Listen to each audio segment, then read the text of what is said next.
Huh? Record. Yep, and got to hit the record. Thank you, quick. I need to make you my producer. I don't know what's. What? I'm at my mom's house right now and record. I'm at my mom's house right now. And She gotta hit was the in there record. Oh, yelling, thank you, "Quit! It's time for I you to need- get I on. need to Quit, make it's you time for you to get on." my. Yeah. All right. Okay, record on this. All right. now we're on. We're really on now. So now you got to repeat all that word for word. I don't want you to miss one word. All right. Since someone did ask me a question offline regarding the antithetical parallelism, which I introduced the other day, Solomon, for the first 9 chapters, he says I got to do it verbatim. For the first 9 chapters, he encouraged us to remember the instructions of our parents and to make wisdom our constant companion, and how that wisdom was very valuable to our lifestyle. But in chapter 10, Solomon takes a turn and starts sharing with us his own personal proverbs. And I read in Kings that Solomon actually wrote over 3,000 proverbs, but there are only 375 of them in the book of Proverbs. But he wrote over 3,000 of them. We have less than 10% of them. But he uses the style of writing or literature, which is called antithetical parallelism. And that is when you present contrasting statements talking about the same thing, but with opposites.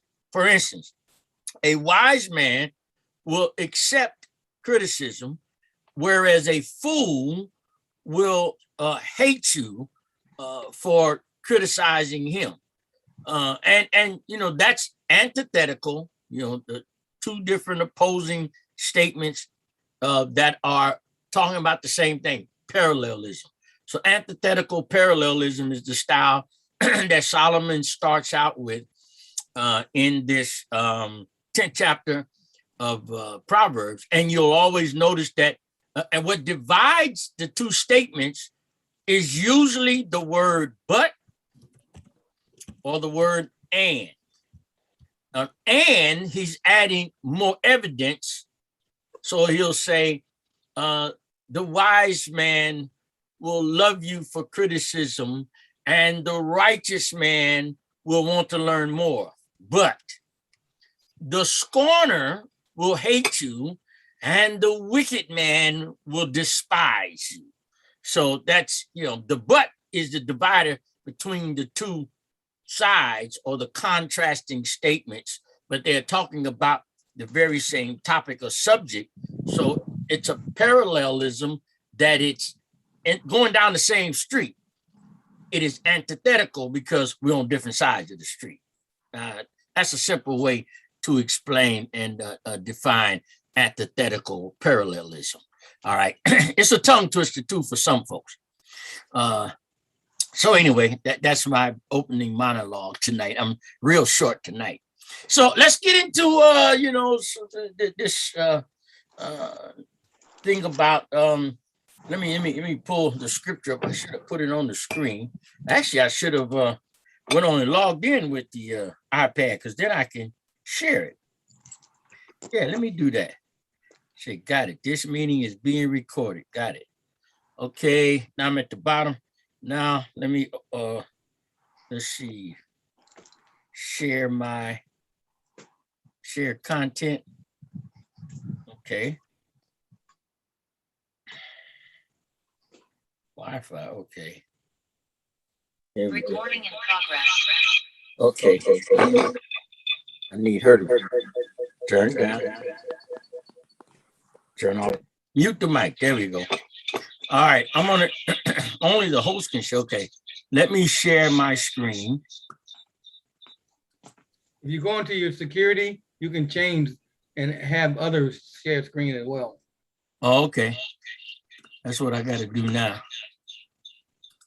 Go into my.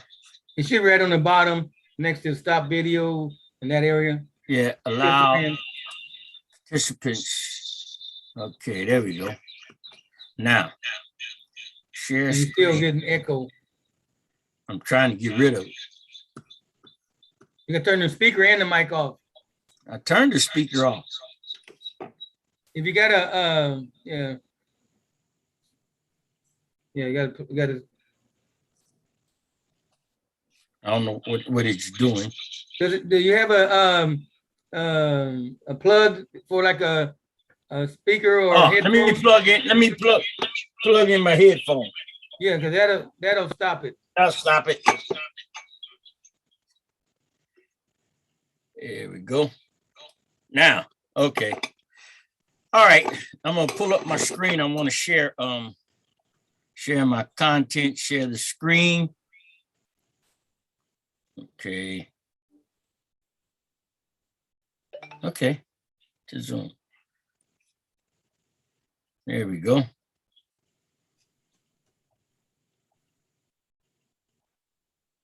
Okay, it doesn't come up though.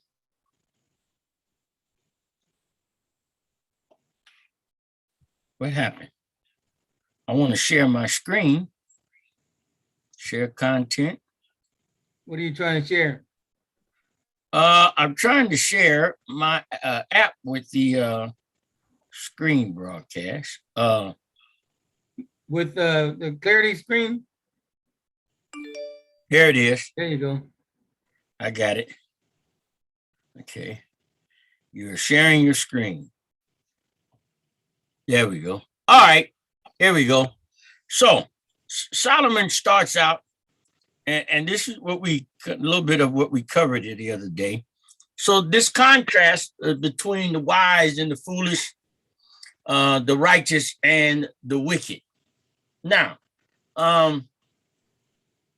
you're always going to be dealing with opposing views because, you know, in the world we live in, everyone doesn't agree. So you're always going to have some opposing views, and especially when it comes to living for God, because even on the side where we so-called Christians are on, they're not all in agreement.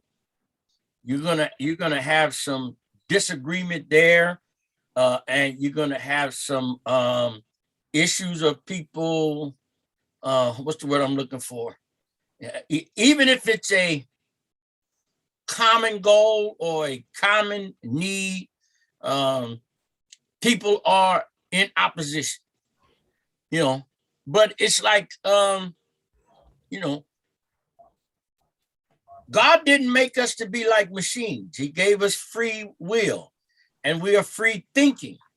But the thing here that Solomon is trying to convey, I'm going to go back up to the beginning here. See, these are the wise sayings of Solomon.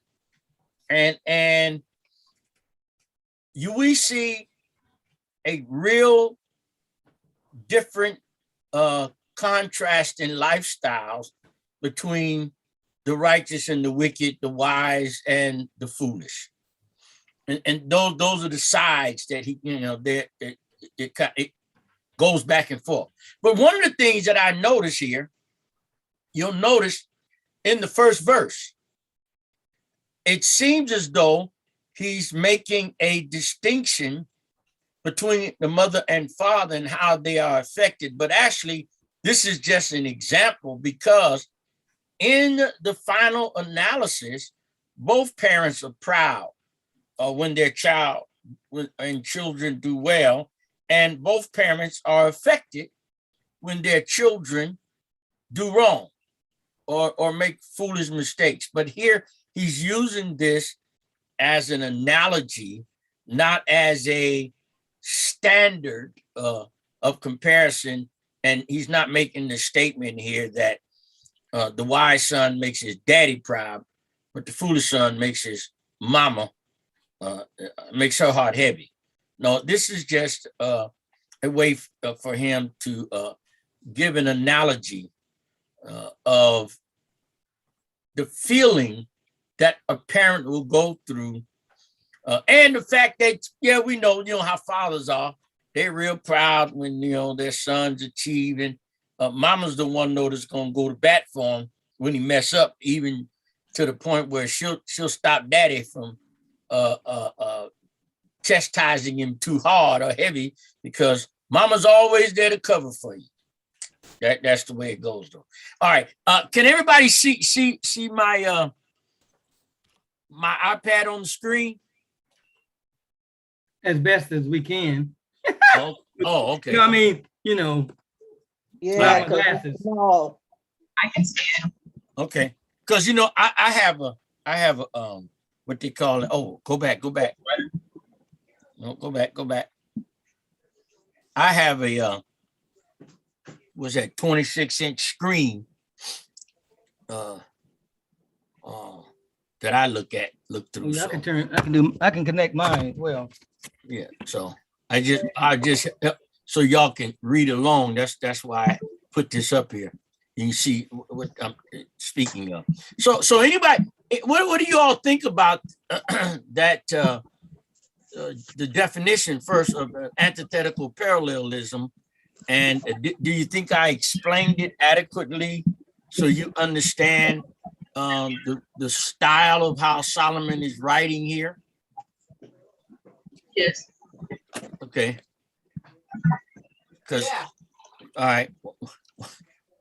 But Ron called the other night and said, man, I'm gonna have to go back to school because I don't know, you lost me at that. He said, I don't know what you was talking about. He said, I can't even pronounce it. I said, Ron, you mean the antithetical parallelism? He goes, yeah. Why are you always using that stuff? Ron, I'm teaching the class. This is how you learn. Them highfalutin words that your mama didn't like you to use. That she made me learn. I used to tell all the time, but mama, you made me learn those words. Yeah, but you ain't got to be always trying to use them. What I learned them for then? That's it. Yeah, but anyway, this is, and remember, Solomon writes the Proverbs in a poetic style, and that's a poetic style of writing, using contrasting statements, using synonyms, parallel statements. It's just that it is clear here that he uses parallel statements, but he uses parallel statements that are antithetical. They are opposing to each other or in contrast to each other. And that's actually a very interesting and more, how should I say, more of a way to present poetic writing, because it makes it even sound better. It makes people interested in it. You know, they listen and they get the point. And so Solomon is using that style here, and he makes the point. For instance, go down to verse 7. The memory of the just is blessed. But the name of the wicked shall rot. See, the wise in heart will receive commandments, but a prating fool shall fall. What is a prating fool? That's someone who's going around just talking and bragging and saying nothing. But the wise will receive a commandment, but the prating fool, he gonna talk. He gonna out-talk you. You know, he gonna have more to say about it that doesn't make sense. And he's gonna fall because why? His words are empty. Whereas the wise is listening, the fool's running his mouth. So that's an antithetical parallelism, okay? And he makes this very clear, and you'll notice on the left there, he has it outlined with the righteous, wise, the diligent, or the upright. They're in the category in opposition to the wicked, the foolish, the lazy, or the deceitful. Well, you know, birds of a feather flock together. And we see this a lot too in our dealings on a day-to-day basis, where you see how one person, well, let's look at it this way. You're driving. You have it in your mind what is safe. And you see someone else does something that's very dangerous. And you're, why would they do that? I was coming down Lakeshore last night. I'm in the middle lane. a lady sees a parking space across the street to the left. She's in the right lane. She just turns right in front of me, makes a U-turn. She just misses me and another oncoming car so she can get into this parking space across the street. And of course, you know, me, I was like, now that was foolish. But see, I'm thinking what? More safe. She wasn't thinking about safe. She was thinking about what? That parking space. And the fact that she's focused on not what's safe, but something else, she did something that was dangerous or inadvisable. So, you know, so we see it all the time. We see it every day.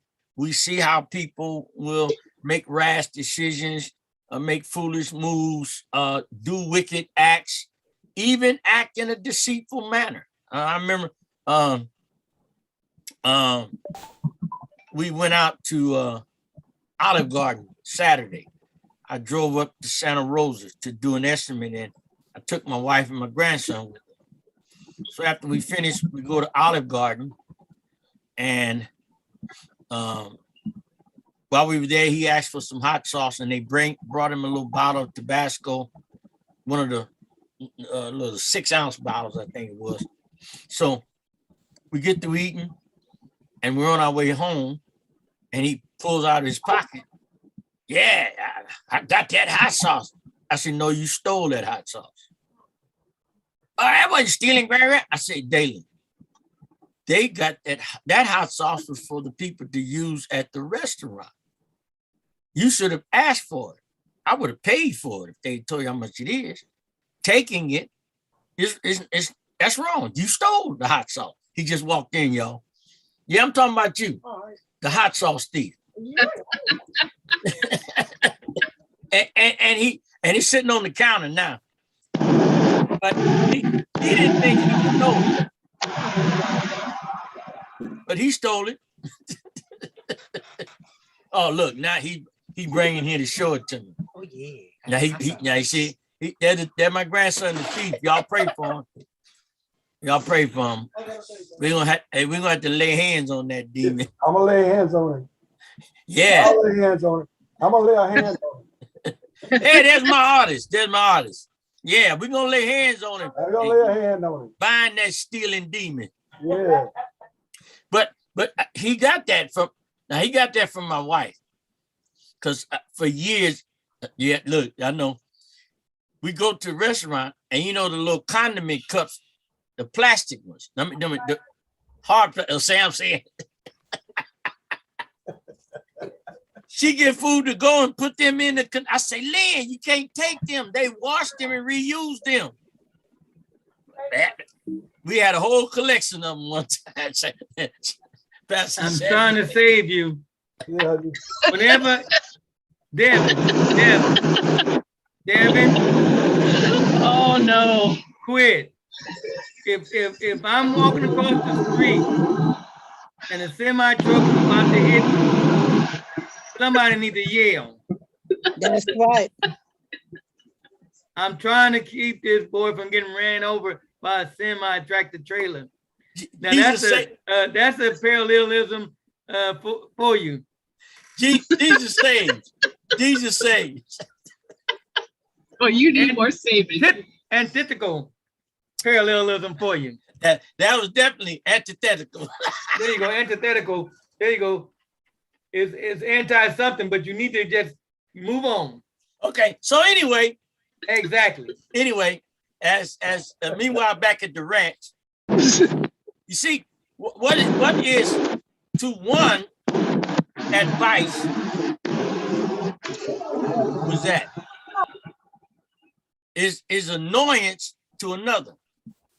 See, yeah, what is advice to one is an annoyance to another.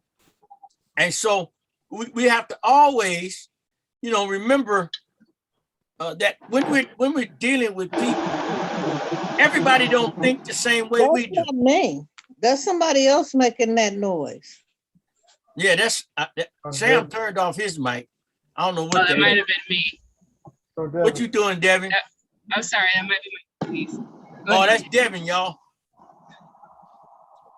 And so, the thing is this, when you give people good advice, and that's another way to really gauge someone's spirit and their personality and their character by how do they respond. The Bible says that when you give a wise man advice, he will love you. But when you give advice to a scorner, he will hate you. You give a good word to a righteous man, he wants to learn more. You give it to a wicked man, he's going to talk about you and threaten your life. Because why? Why do crooks fear the police and hate them? Because the police are anti-crime. The police are the antithetical to the criminal. And so criminals don't like the police, not because, I'm basing this on if police were really being police, not what we've been having to deal with in all these years when it comes to a certain, when it comes to black men, or black people, period. But if police were just being police, they don't like them, not because they bad police. They don't like them because the police are against what they do. And the Bible tells us the wicked, back in chapter 2 and 3, Solomon was warning his son. Chapter 1, he says, the wicked are always seeking, to do wrong. And they're always contriving and conjuring up a plan to what? To go and take what belongs to somebody else. So you deal with this a lot. And Solomon, though, in his Proverbs now, and these are his personal Proverbs. And again, Proverbs, the book of Proverbs lists about 375 of the actual Proverbs of Solomon. Solomon actually wrote, according to the book of Kings, Solomon wrote over 3,000 Proverbs. Matter of fact, let me pull up the verse and read it for you. Yeah, he wrote a lot. Here we go. 1 Kings 4:32. And he spake 3,000 proverbs, and his songs were 1,005. Now just think, if he was living today, he'd have an interesting catalog of songs, because people take poems and make songs out of them, and his sayings and proverbs. But he had 1,005 songs. That's a pretty impressive catalog of songs. If you had 10 songs to an album, he'd had over 100 albums. That's pretty impressive. Yeah. All right. Anybody got any comments? Y'all just letting me talk. Ain't nobody saying nothing today. Hello. Are you listening? I can't get nobody help me. Besides the fact that we were trying to keep you, Okay, I'm done. Right. I let that go. He was just trying to save your life. Yeah. So anyway. Save me, Sammy, save me. All the help you can get. I guess what my main comment, I have to wait, I guess, for the Friday night wrap up, because I enjoyed something else that you brought.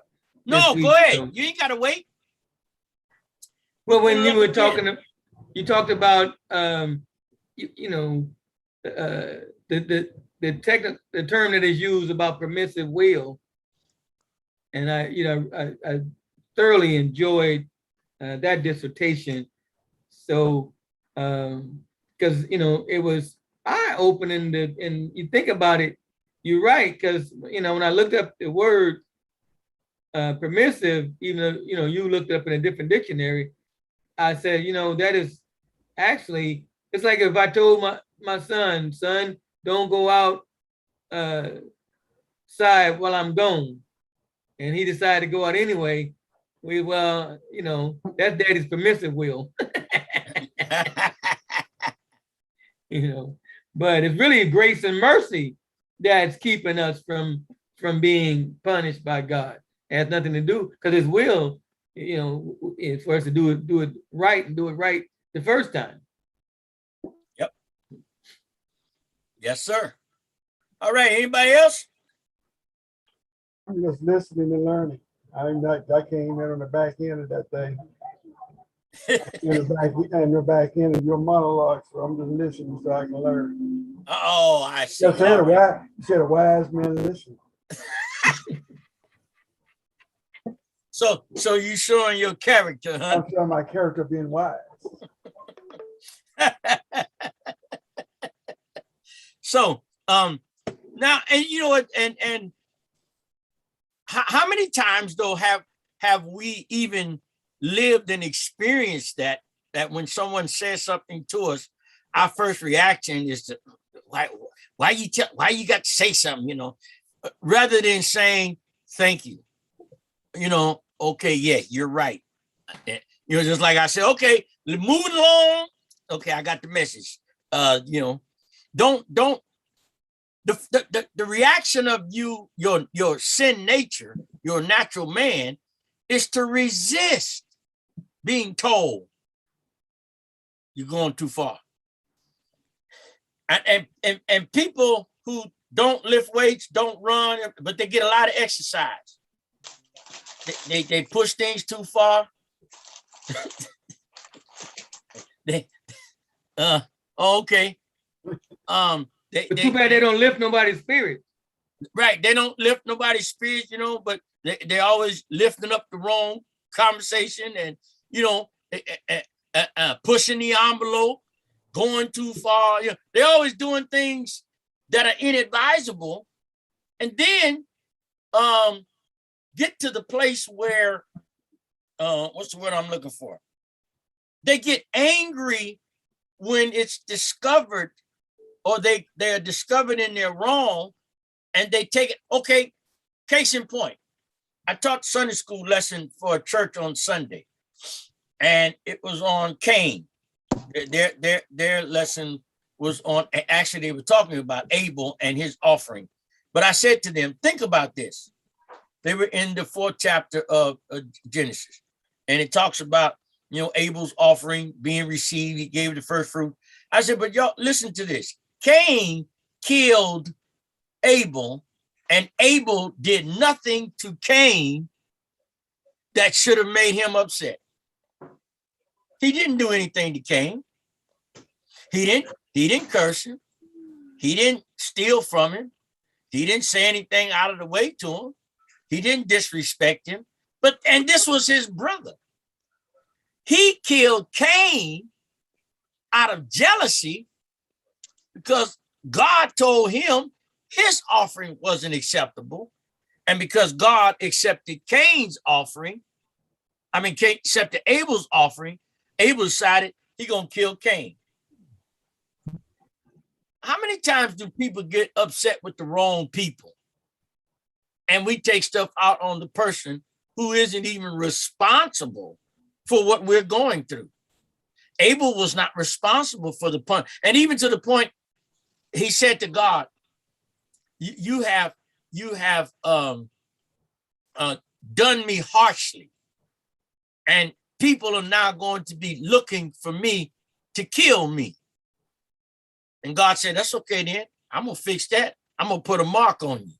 Anybody touch you, in trouble. Well, now he's asking for, now, and I said it this way. I said, that's like asking them to give you life without parole. So you spend the rest of your life thinking about what you done and can never get out, as opposed to just killing you and your misery over. So he got a life sentence now without parole because God says, anybody touch it, I'm going to deal with him. So now it's hands off. And, you know, and back then they respected what God said. So, you know,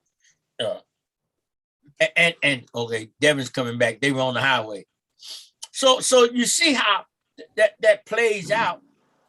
And it's interesting that if we really look at it, how often are people angry at the wrong people? That's a question, y'all.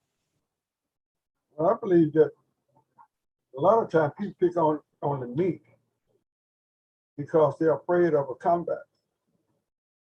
It was not, there was, Cain, one brother picked on the other brother because he figured the brother would fight back. And I think a lot of people are that way. You take things and they'll move things, they'll take things and they will say something to someone that is meek, that won't respond because they're thinking to get their point over. Case in point, I know there's a situation with one of the pastors I know. One of the fans, they come at him in different ways and he puts up with it to where they will come to me and they come to me and they go a different direction. One reason is because I'm not going to take it and I put you in your place. He would just say, okay, and go on. And I think what it is people would take advantage of the meekness of people. It's the reason why they do these things. Mm-hmm. But what about this aspect though of also that they pick on the person who isn't responsible for what's happening to them? That's 9 times out of 10. That's the meekest person.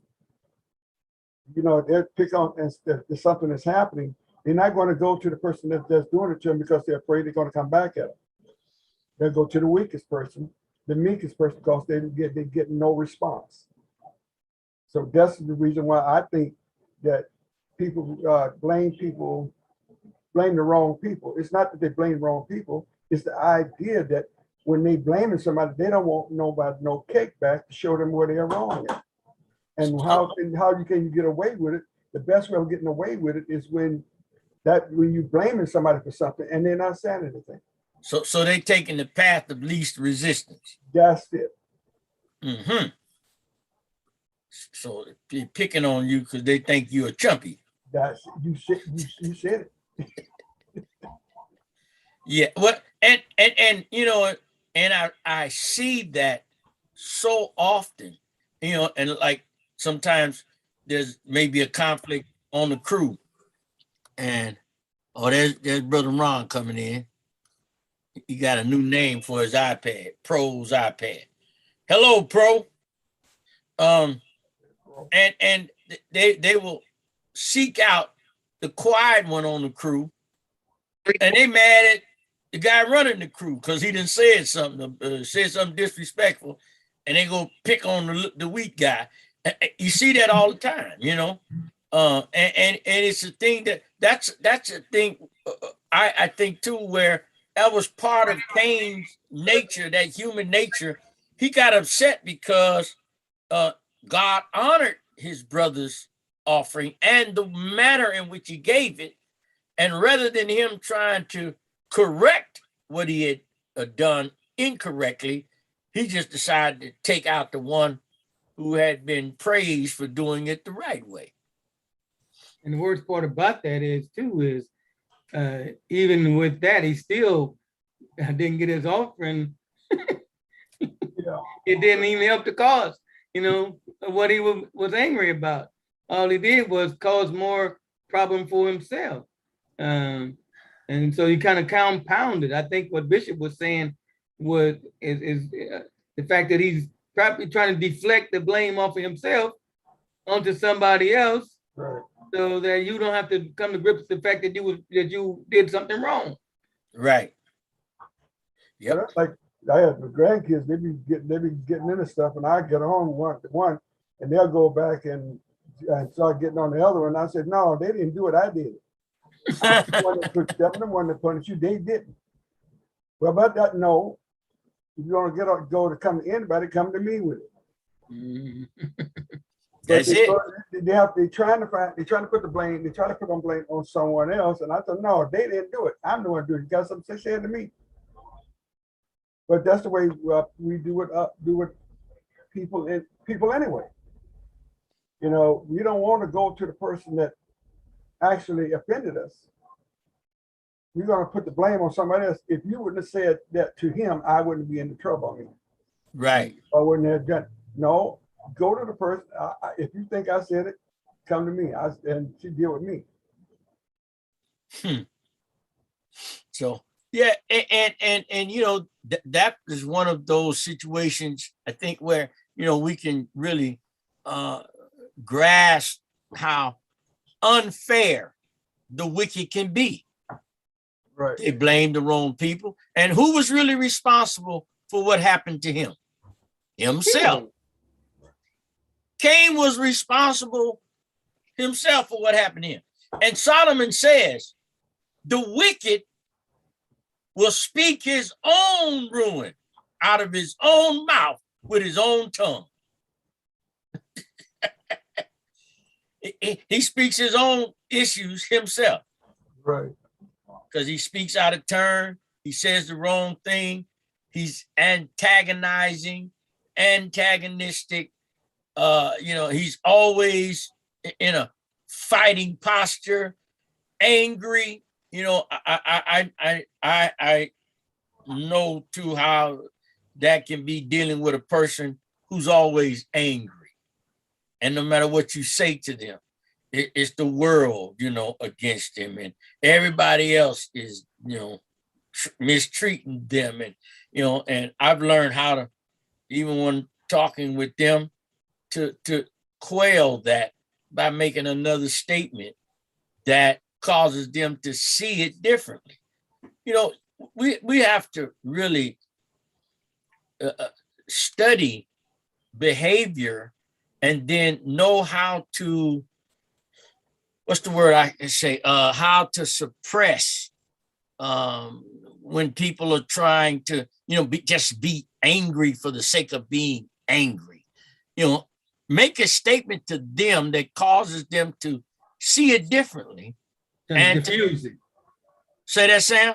Diffuse the situation. Yeah, that's the word. Diffuse the situation. Put the fire out. Don't let it keep going, and because we deal with this all the time. But let me go back to Solomon. Solomon says something that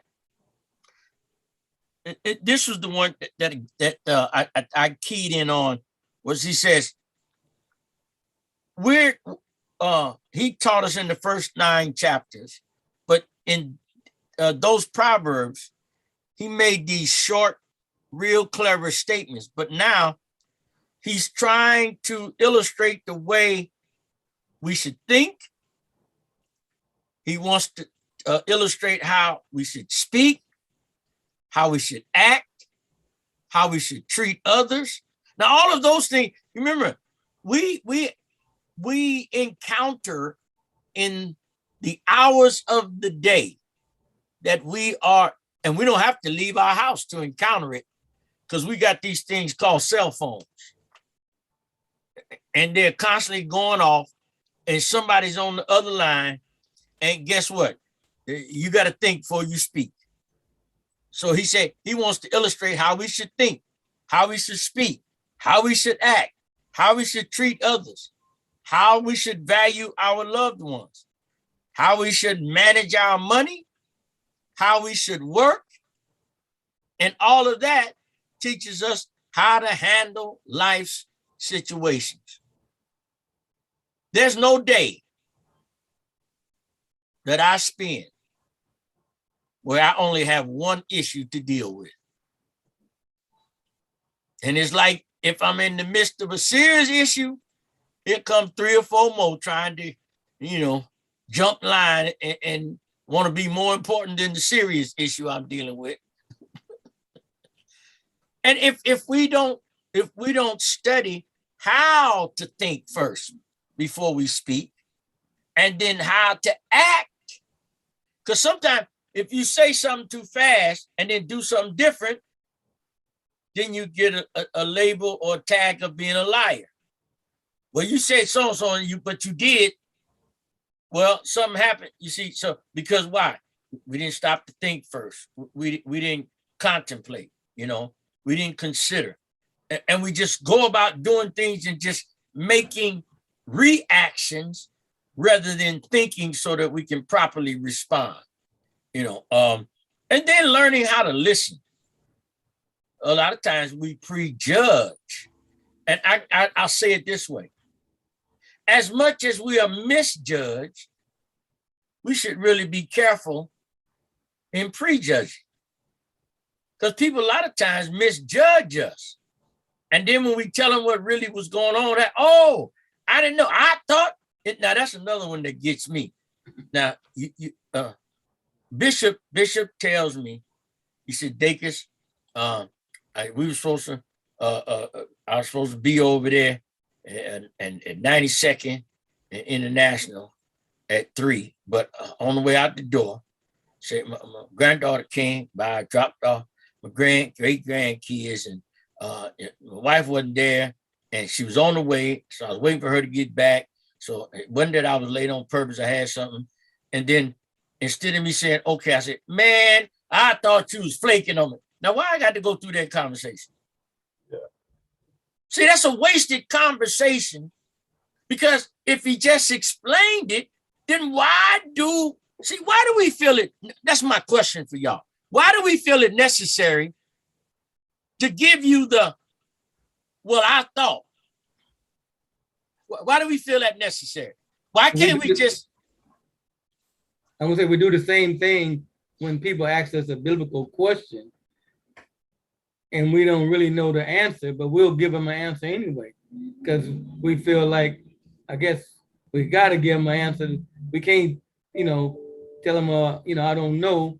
Let me get back to you. And then even when we do that, we don't get back to them. Well, okay. You're a driver. You've driven many places around Northern California. All right. And being a limo driver, being a personal doing service, all the places you've been, somebody comes up to you and asks you, man, what's the best way to get to Sebastopol? And you tell them, and then they say, man, they told me to go up here, and then they told me to go down. And They told you wrong. but why you got to tell me the wrong way they told you when you come and ask me the right way? I came and asked Sam because Sam, I figured he knew, and now I got to give him the whole spiel of the wrong way. You know what I've effectively done? Confuse myself, because I get up and now where did he say? And I'm gonna end up going away. Somebody else told me to come. Wait a minute. It's almost like, go ahead, Bishop. Now, I would say a lot of people try to make themselves right. A lot of times when people ask you for directions, but then already went the wrong way based on something somebody else said. So what they do is they ask you and they get the right way. So now they have to make themselves look good by telling you what somebody else told them. It goes right back to what you were first talking about. People don't accept the blame for themselves. They got to put the blame somewhere else. So what they got to do is, Sam gave you the right directions. Now you got to correct. You got to make yourself look good because you done did something wrong and had to come to him by saying, he told me. Now that takes the blame off you. Don't want to put it on somebody else. When actually Sam don't care what somebody else told you. Is he? Well, and sometimes it's just a matter of the fact that people like to control situations. Right. Because I've had people peek through the divider to give me directions to their house when I picked them up at their house. So obviously I know how to get to your house, because remember, I had to come and pick you up From your house. So why do I need directions to your house? And then wait a minute, this is an actual conversation. So they're telling me, turn right here. And the GPS says, right turn. And then turn left. And then the GPS says, left turn. And they'll say, oh, you got a GPS. But then they don't stop, and they'll still give me directions back to their house where I picked them up 3 or 4 hours earlier. Hey. So sometimes it's just a matter of the people just want to be in control, Yeah. and they do that. But it used to be the funniest thing. I would just laugh. I picked up Cedric the Entertainer from the Nico Hotel in LA, and took him up to where they were performing the Kings of Comedy. And so I get to the place, and afterwards, all the limos, because it was him, Tory, Steve Harvey, and Bernie Mac, and Hughley. So we all there, and it's a limo for each one of them. So I'm just waiting on Cedric say he ready to go back. So he comes to the car. He said, "Hey, bro, man, yeah, I'm be going back in about 10 minutes. I got a couple of the guys in my entourage coming with me." And so I said, "Okay, no problem." So I'm sitting there waiting, and I got the car door closed, engine running, you know, got the air conditioning going, so the car is cool because it's hot. It's hot summer night. So I open the door, and he gets in first, and then two of his partners get in, and one of them's his valet. And then all of a sudden, I'm getting ready to close the door, and this girl dives in the car.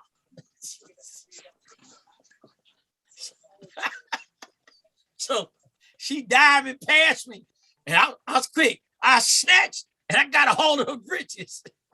And I was getting ready to pull out. And she say, "Oh, it's all right, brother, man. Don't worry about it, man. Don't worry about it." She cool.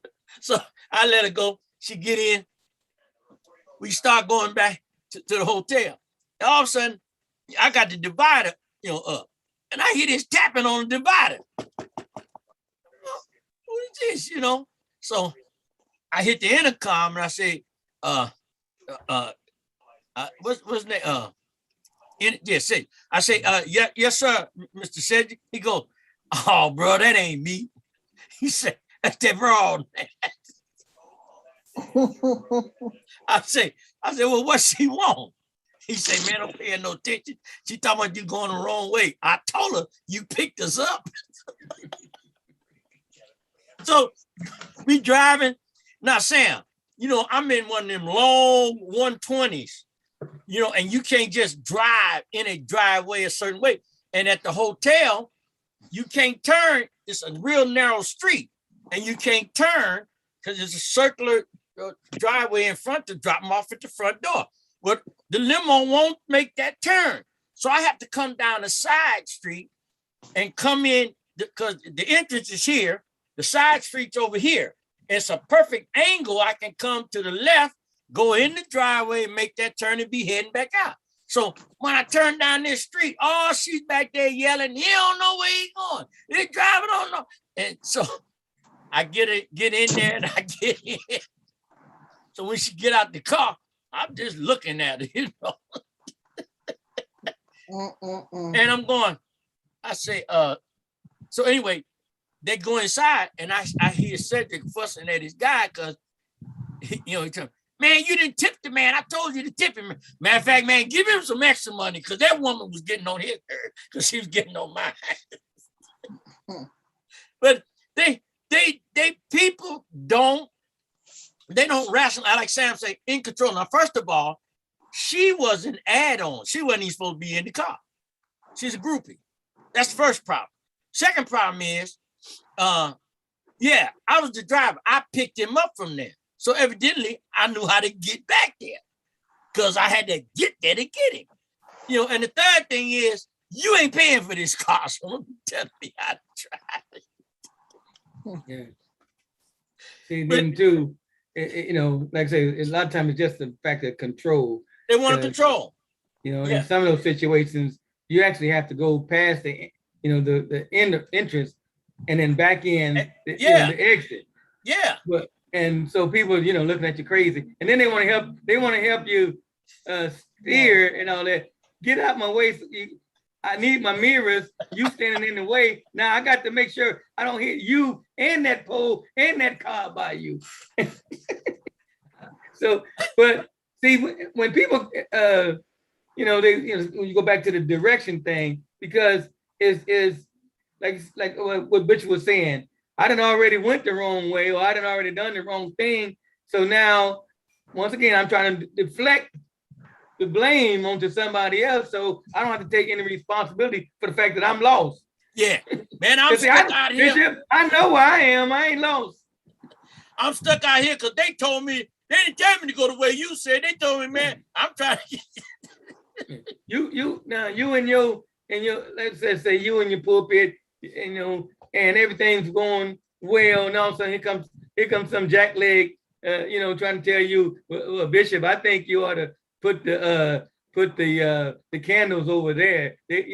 Well, You know, you heard the story about the white man asking the little black boy how to get to a certain spot, didn't you? how to get where? The white man is down south, driving down this country road.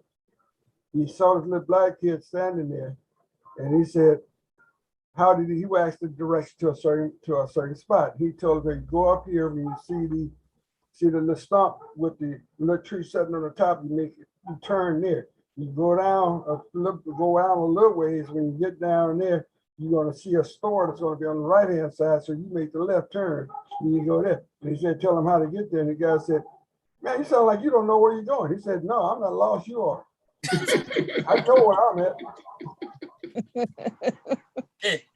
And But that's where a lot of people are. that's where most people are. Yeah, they're gonna ask you a question and then tell you how to give it. Yeah, and they don't see when you're having to deal with that too. You have to learn how to think about your response. What are you going to tell them? How are you going to, I couldn't talk crazy to the woman because she was talking crazy to me. Matter of fact, she's back there cussing one time, he don't know his so-and-so way and he going the wrong song. And I just kept driving because guess what? Number one, she didn't pay for the car.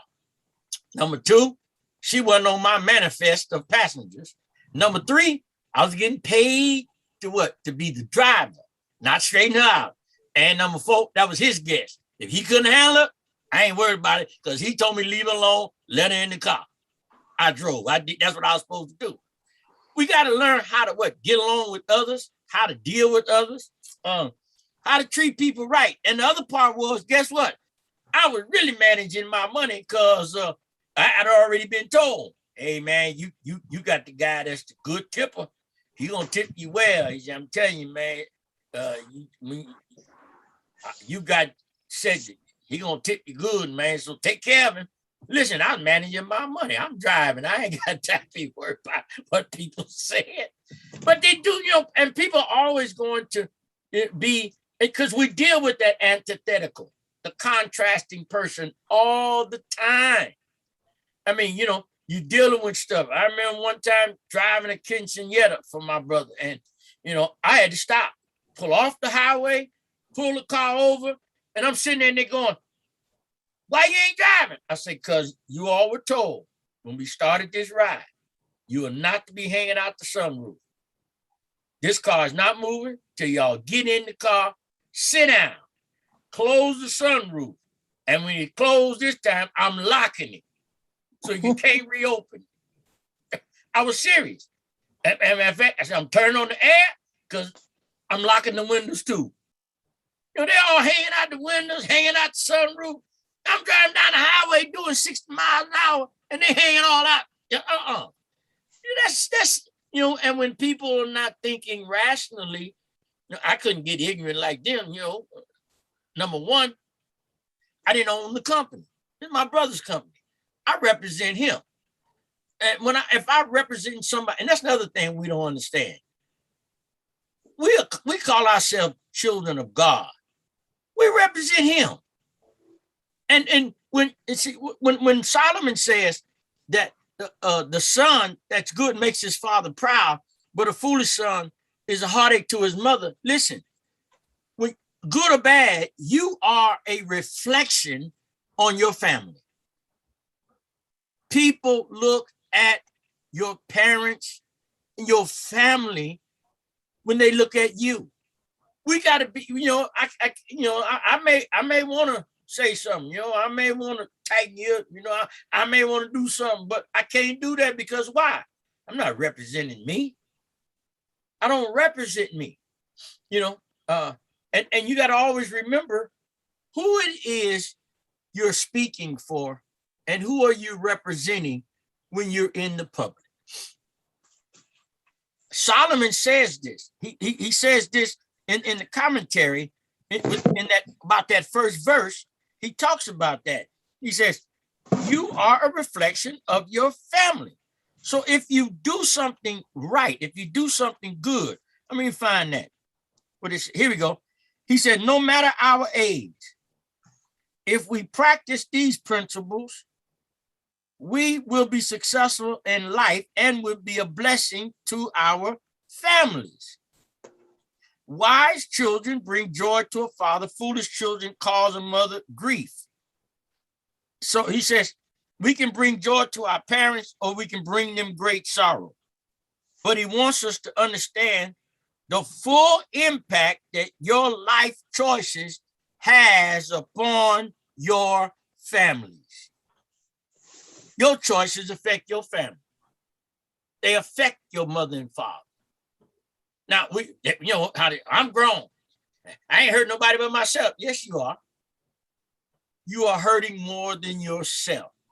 And especially when they know the character of your parents and know how your parents raised you. Okay, yeah, they're going to get out. They're going to be rebellious. They're going to do some stuff because they're going to what? Push the envelope, press their luck, push things too far. They're going to do all of that when they get away because they get that magical word. Them 2 words, I'm grown. But you still affecting your family. Have you ever had anybody tell you that you're a DACUS? Yeah.